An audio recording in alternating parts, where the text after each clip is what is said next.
Hello, hi, welcome to you home education. आप सभी का होम एजुकेशन में स्वागत है।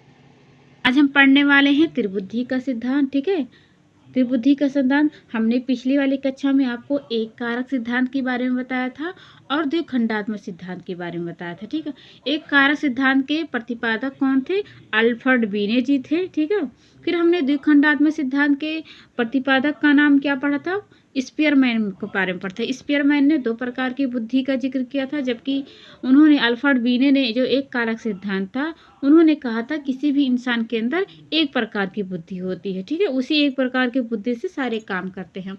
जबकि द्विखंडात्मक सिद्धांत यानी कि चार्ल्स स्पीयर ने जो दिया था, उन्होंने चार्ल्स स्पीयरमैन जी ने कहा था कि किसी भी इंसान के अंदर 2 प्रकार की बुद्धि होती है। ठीक है, किसी भी इंसान के अंदर 2 प्रकार की बुद्धि होती। एक होती है सामान्य योग्यता, जो कि होती है जन्मजात। एक होती है विशिष्ट योग्यता, एक होता है विशिष्ट योग्यता, जो कि क्या होती है? अर्जित की जाती है। हमने आपको पिछली वाली कक्षा में पूरा एक्सप्लेन दिया था। इसमें बहुत सारे टॉपिक आते हैं जो आपको मैंने अभी नहीं बताया, लेकिन अगर आप पीछे वाला क्लास देखेंगे तो हमने बहुत अच्छे से एक्सप्लेन करने की कोशिश की है। अगर आप पीछे वाला क्लास नहीं देखे हैं तो जाकर के प्लीज़ पीछे वाला क्लास देखें, ताकि आपको बेहतर से बेहतर नॉलेज मिल सके। तो आज हम शुरू करते हैं त्रिबुद्धि का सिद्धांत। देखते हैं त्रिबुद्धि का सिद्धांत के प्रतिपादक कौन है। ठीक है, इन्होंने कितनी प्रकार की बुद्धि दी है। तो हम क्लास को शुरू करते हैं अपनी।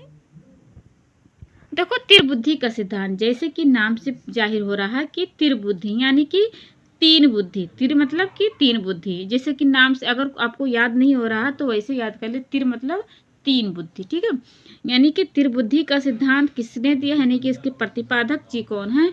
तो स्टर्नबर्ग जी हैं। ठीक है, इनके जो कर्ता धर्ता हैं, इन्होंने जो नाम दिया है त्रिबुद्धि का सिद्धांत, उनके प्रतिपादक कौन है अगर पूछा जाए तो स्टर्नबर्ग जी हैं। ठीक है, स्टर्नबर्ग ने कहा किसी भी अंदर मतलब किसी भी मनुष्य के अंदर 3 प्रकार की बुद्धि होती। अभी तक हमने पढ़ा एक कारक मतलब एक बुद्धि, द्विखंडात्मक में पढ़ा हमने 2 प्रकार की बुद्धि, लेकिन स्टर्नबर्ग ने जी कहा कि किसी भी मनुष्य के अंदर, किसी भी प्राणी के अंदर 3 प्रकार की बुद्धि होती है। ठीक है, जिसको उन्होंने PCA का जिक्र किया, यानी कि अपनी बुद्धि को जो तीन प्रकार की बुद्धि दिए थे, PCA जिक्र इसलिए किया क्योंकि जो बुद्धि था मतलब कि 3 प्रकार की बुद्धि था, उन्होंने अपनी बुद्धि को शॉर्ट फॉर्म दिया, जो कि नाम क्या पड़ा? PCA। अगर एग्जाम में आ जाए कि PCA का जिक्र किसने किया है, तो किसने किया है? स्टर्नबर्ग जी ने किया है। ठीक है, आई होप आपको हमारी बातें समझ में आ रही होगी। ठीक है, अब PCA का हम फुल फॉर्म समझते हैं, यानी कि PCA का जो जिक्र किया है उसका फुल फॉर्म क्या होता है? तो P से क्या होता है? प्रैक्टिकल होता है। ठीक है, जो कि हिंदी में क्या होता है? व्यवहारिक बुद्धि। ठीक है, जबकि सी का क्या होता है? सी का फुल फॉर्म होता है कॉन्टेंट्स, यानी कि रचनात्मक होता है। ठीक है, और जबकि ए का क्या होता है? ये का अगर हम फुल फॉर्म देखें तो एनालिटिकल्स होता है। इसका हिंदी क्या होता है? विश्लेषणात्मक बुद्धि। ठीक है, विश्लेषणात्मक बुद्धि होता। अब हम एक एक करके समझते हैं, यानी कि व्यवहारिक बुद्धि को समझते हैं। यानी व्यवहारिक बुद्धि के बारे में हम समझते हैं कि इन्होंने जो 3 नाम दिए हैं, प्रैक्टिकल या फिर व्यवहारिक, रचनात्मक, विश्लेषणात्मक, इसका कहने का मतलब क्या है? ठीक है, किसी के अंदर 3 प्रकार की बुद्धि क्या करके ये समाहित किया है। तो हम पहले व्यवहारिक को समझते हैं। ठीक है, इन्होंने कहा त्रिबुद्धि का सिद्धांत में स्टर्नबर्ग ने कहा किसी भी अंदर अगर 3 प्राणी है तो तीनों मिलकर काम करते हैं। अगर किसी के पास व्यवहारिक बुद्धि है ना, तो वो कैसा होगा? ठीक है, वो कैसा होगा?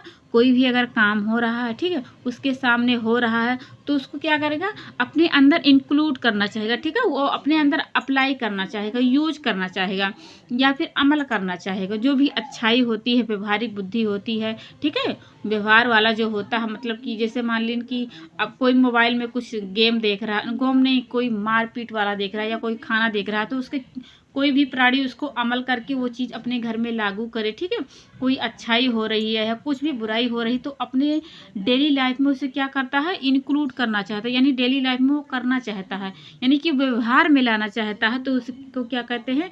व्यवहारिक बुद्धि है। ठीक है, हम शॉर्ट फॉर्म में आपको बताएं कि व्यवहारिक बुद्धि उसे कहते हैं कि जो किसी भी प्राणी के सामने अगर आसपास हो रहा तो वो अपनी लाइफ में उसको क्या करता है? व्यवहार में लाता है। ठीक है, चाहे वो अच्छी बातें हो चाहे वो बुरी बातें हो। ठीक है, आगे हम बात करें रचनात्मक बुद्धि। रचनात्मक बुद्धि किसे कहेंगे? रचनात्मक बुद्धि वाला जो इंसान होगा वो कैसा होता है? सृजनात्मक वाला होता है, ठीक है, आविष्कारक वाला होता है, खोजकर्ता होता है, या फिर प्रैक्टिकल वाला होता है, या ठीक है। सृजनात्मक मतलब कि नई नई चीज़ों को करता है, क्रिएटिविटी उसके अंदर होती है, ठीक है। आविष्कारक होता है, खोज वाला होता है, ठीक है। रचनात्मक मतलब आप समझ गए होंगे। फिर आगे हम बात करें विश्लेषणात्मक बुद्धि। इसमें क्या होता है? इसमें चीज़ों को आलोचना करता है, ठीक है। चीज़ों को विश्लेषण करता है, जैसे कि कैसे कैसे हुआ, कैसे नहीं हुआ, यानी कि जड़ से सर से लेकर पैर तक उसको पूरा जानना चाहता है, यानी कि चीज़ों को अंदर तक घुस तक के उसको छानबीन यानी कि मूल्यांकन करना ही क्या कहता है? विश्लेषणात्मक बुद्धि। आपको हमारी बातें समझ में आ रही हैं? हम आपको फिर से बता देते हैं। व्यवहारिक बुद्धि यानी कि प्रैक्टिकल माने जैसे कि नाम से ही जाहिर हो रहा है व्यवहार, यानी कि जो चीज़ें आपके आसपास हो रही है, अच्छी चीज़ें बुरी चीज़ें, तो अपने अंदर वो शामिल करना, व्यवहार में वो चीज़ें करना, तो क्या कहलाता है? व्यवहारिक बुद्धि, ठीक है। जो ऐसा इंसान होगा व्यवहारिक बुद्धि वाला होगा, ठीक है। कोई कोई होता है रचनात्मक बुद्धि, यानी कि जो क्रिएटिविटी वाला होता है, यानी कि सृजनात्मक होता है, आविष्कारक होता है, खोज वाला होता है, या फिर प्रैक्टिकल में वो चीज़ें करता है, तो वो कैसा होता है? उनके अंदर कैसी बुद्धि होती है? रचनात्मक वाली बुद्धि होती है। विश्लेषणात्मक बुद्धि क्या होती है? यानी कि जो जिसके अंदर विश्लेषणात्मक बुद्धि होगी वो इंसान कैसा होगा? वो चीज़ों को आलोचना करना चाहेगा, ठीक है। वो विपरीत यानी कि तुलना करना चाहेगा कि ये कैसे हुआ तो ऐसा करना चाहिए तो ये ठीक होगा, ठीक है। चीज़ों को मूल्यांकन करना चाहेगा, ठीक है। ये पूरा था त्रिबुद्धि का सिद्धांत। त्रिबुद्धि का सिद्धांत में स्टर्नबर्ग ने किसका जिक्र किया था? PCA का जिक्र किया था, ठीक है। अब आज अपनी यहीं पे क्लास खत्म करते हैं, कल मिलेंगे एक नई क्लास में, तब तक के लिए take care and bye bye.